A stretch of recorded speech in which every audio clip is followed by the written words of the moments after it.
देश के इतिहास में 27 मई की तारीख काफी अहमियत रखती है।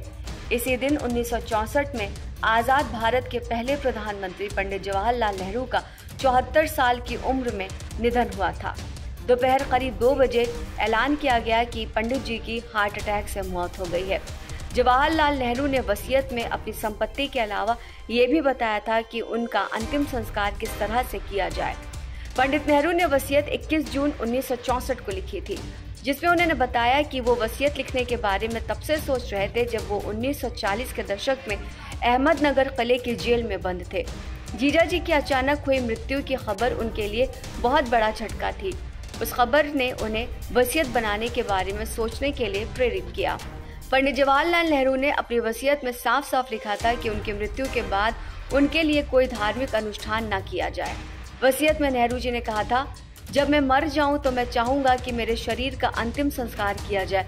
अगर मेरी मौत विदेश में होती है तो मेरे शरीर का दाह संस्कार वहीं कर दिया जाए और राख को इलाहाबाद भेज दिया जाए। देश के पहले प्रधानमंत्री नेहरू ने वसीयत में अपनी राख को 2 तरह से बिखेरने की इच्छा जताई। उन्होंने ये साफ किया कि राख का कोई भी हिस्सा ना ही बचा कर रखा जाए और ना ही संरक्षित किया जाए। वो चाहते थे कि इलाहाबाद में गंगा में उनकी मुट्ठी भर राख को बहा दिया जाए। उन्होंने लिखा कि ऐसा करने के पीछे कोई धार्मिक महत्व नहीं है। मुझे बचपन से गंगा और जमुना से लगाव रहा है, जो जैसे जैसे मैं बड़ा हुआ मेरा ये लगाव बढ़ता गया। पंडित जी चाहते थे कि उनकी राख का बड़ा हिस्सा हवाई जहाज से ऊपर ले जाकर खेतों में बिखेर दिया जाए, जहां भारत के किसान मेहनत करते हैं, ताकि वो देश की धूल और मिट्टी में मिलकर भारत का एक अभिन्न हिस्सा बन जाएं। पंडित नेहरू ने लिखा, मुझे भारत के लोगों से इतना प्यार और स्नेह मिला है कि मैं इसका एक छोटा सा हिस्सा भी उन्हें लौटा नहीं सकता, और वास्तव में स्नेह जैसी कीमती चीज के बदले में कुछ लौटाया भी नहीं जा सकता।